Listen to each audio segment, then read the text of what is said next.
नमस्कार। स्वागत है आपके अपने YouTube channel SGY science classes में। और ये क्लास 12th के भौतिकी के ऑब्जेक्टिव सीरीज़ का एपिसोड 2 है और इसमें हम लोग लेसन 2 यानी विद्युत स्थैतिक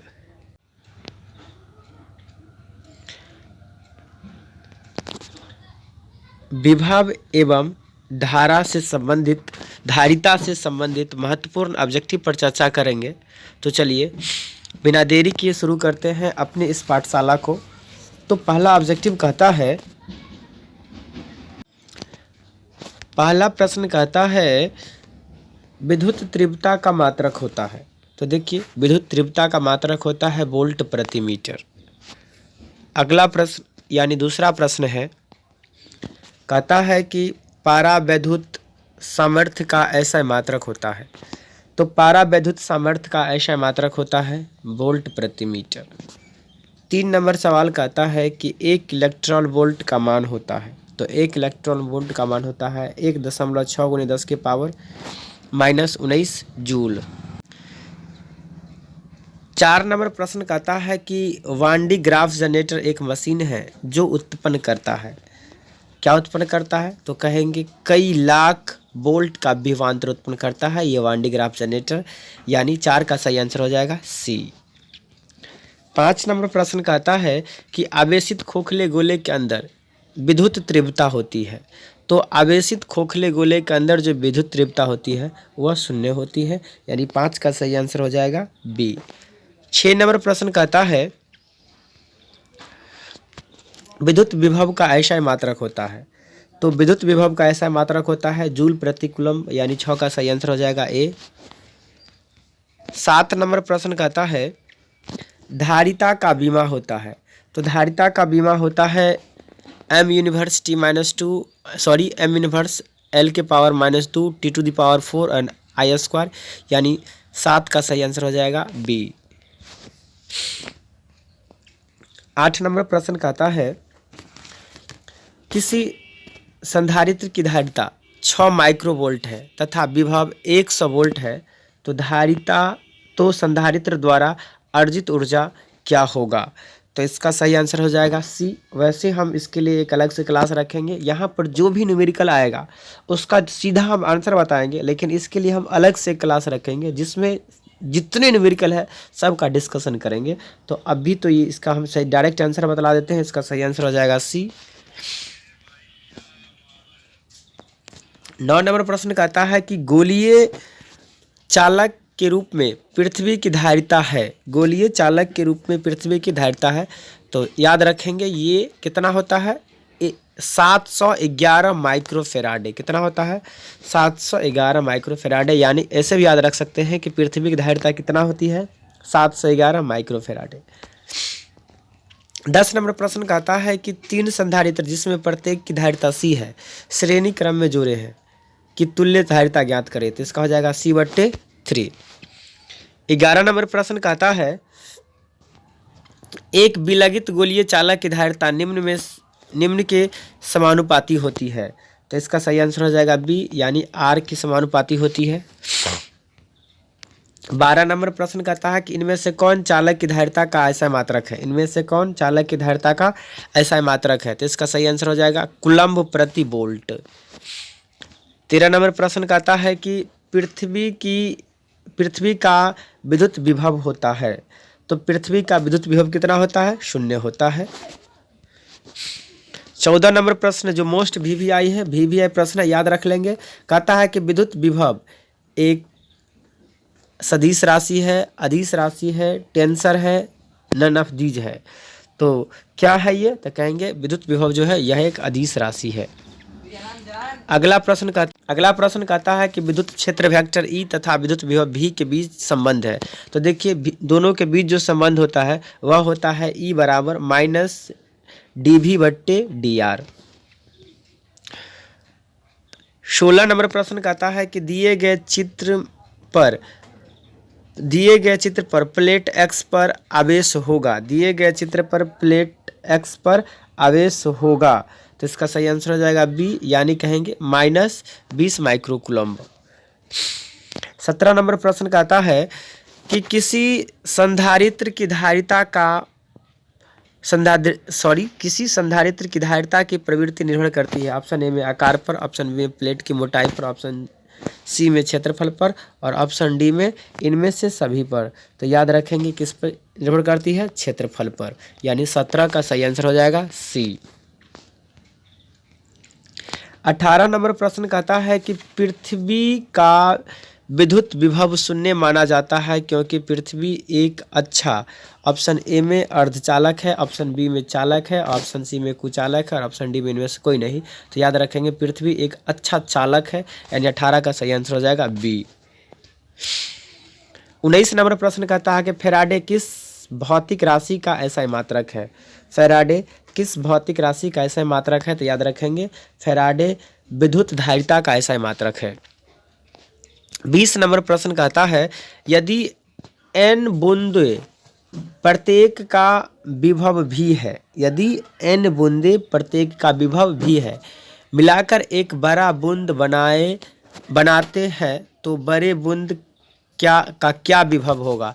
तो याद रखेंगे इसका विभव हो जाएगा डी, यानी n⁻²/3 विभव हो जाएगा। 21 नंबर प्रश्न कहता है निर्वात में 21 नंबर प्रश्न कहता है कि निर्वात में विद्युतशीलता का मात्रक होता है। तो याद रखेंगे निर्वात में विद्युतशीलता का मात्रक होता है फैराडे प्रति मीटर। 22 नंबर प्रश्न कहता है कि इनमें से किस धातु की पट्टी को संधारित्र के प्लेट के बीच डालने पर धारिता घट जाएगी। धारिता घट जाएगी। तो इसका देखिए जिंक है, कॉपर है, एल्युमिनियम है। तो इसका आंसर हो जाएगा इनमें से कोई नहीं, यानी किसी को भी रखेंगे तो कुछ नहीं होगा, घटेगा नहीं बल्कि बढ़ेगा ही। इसलिए 22 का सही आंसर हो जाएगा डी।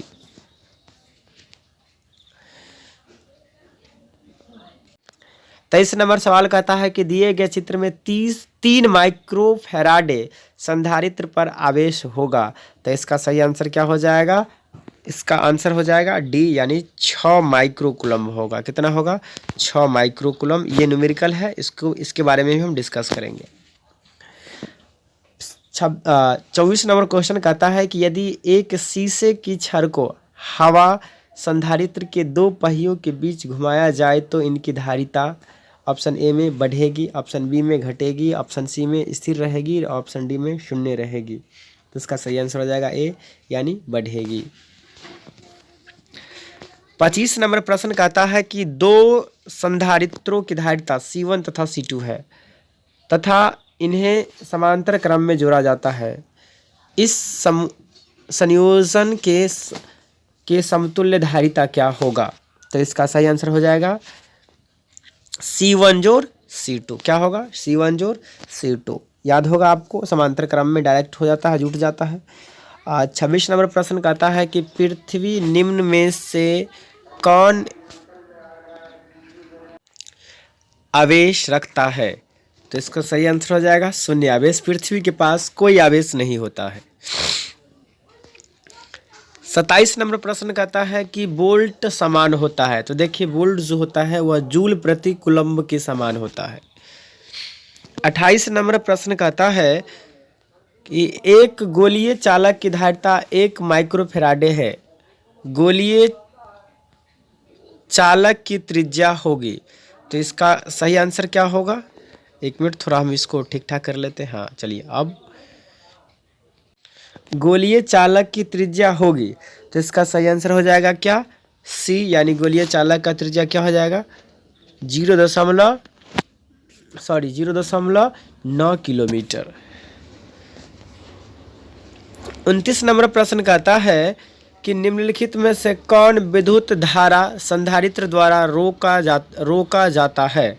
ऑप्शन ए में है प्रत्यावर्ती, ऑप्शन बी में है दिष्ट, ऑप्शन सी में है ए और बी दोनों, ऑप्शन डी में इनमें से कोई नहीं। तो इसका सही आंसर हो जाएगा दिष्ट धारा को, यानी डीसी को। 30 नंबर प्रश्न कहता है ध्रुवन का परिमाण निर्भर करता है। ऑप्शन ए में ध्रुव स्थिर ऊर्जा पर, ऑप्शन बी में ऊष्मीय ऊर्जा पर, ऑप्शन डी में ए, सी में ए और बी दोनों पर, ऑप्शन डी में इनमें से कोई नहीं। तो इसका सही आंसर हो जाएगा दोनों पर, यानी ध्रुवीय स्थिति ऊर्जा पर और ऊष्मीय स्थिति ऊर्जा दोनों पर, यानी 30 का सही आंसर हो जाएगा सी। 31 नंबर प्रश्न कहता है कि किसी पदार्थ का पराविद्युत नियतांक हमेशा अधिक होता है। ऑप्शन ए में है 0 से, ऑप्शन बी में है 0.5 से, ऑप्शन सी में है 1 से और ऑप्शन डी में है 2 से। तो इसका सही आंसर हो जाएगा सी, यानी 1 से। 32 नंबर प्रश्न कहता है कि एक इलेक्ट्रॉन कूलम्ब भी वोल्ट के विभवांतर से गुजरता है, तब जूल मात्रक में ऊर्जा का मान होगा। जूल मात्रक में ऊर्जा का मान होगा, तो इसका सही आंसर हो जाएगा इलेक्ट्रॉन प्रति वोल्ट। 33 नंबर प्रश्न कहता है विद्युत क्षेत्र में किसी विद्युत द्विध्रुव को घुमाने पर किया गया कार्य होता है। विद्युत क्षेत्र में किसी द्विध्रुव को घुमाने पर किया गया कार्य होता है, तो इसका सही आंसर हो जाएगा ए, यानी W बराबर PE/1 - cos थीटा। अगला प्रश्न यानी 34 नंबर प्रश्न कहता है संधारित्रों के समांतर संयोजन में जो राशि प्रत्येक संधारित्र के लिए समान रहती है वह है। तो देखिए, संधारित्र को जब समांतर क्रम में संयोजन किया जाता है तो विभवांतर जो है सभी राशि के लिए क्या होती है, समांतर होती है, यानी 34 का सही आंसर क्या हो जाएगा सी। 35 नंबर प्रश्न कहता है वायु में गोलीय चालक की धारिता समानुपाती होती है।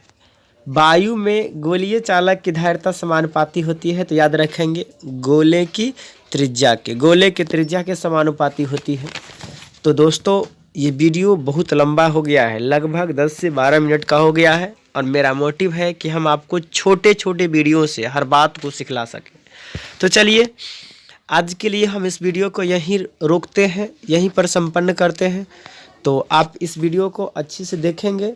यदि आपको हमारा ये वीडियो अच्छा लगा है तो लाइक कीजिएगा, साथ ही साथ अगर आप हमारे चैनल पर नए हैं तो इसे सब्सक्राइब कर लीजिए एवं दोस्तों को भी शेयर कीजिए ताकि उन्हें भी इस वीडियो का फ़ायदा मिल सके। तो चलिए आज के लिए इतना ही। जय हिंद, जय भारत।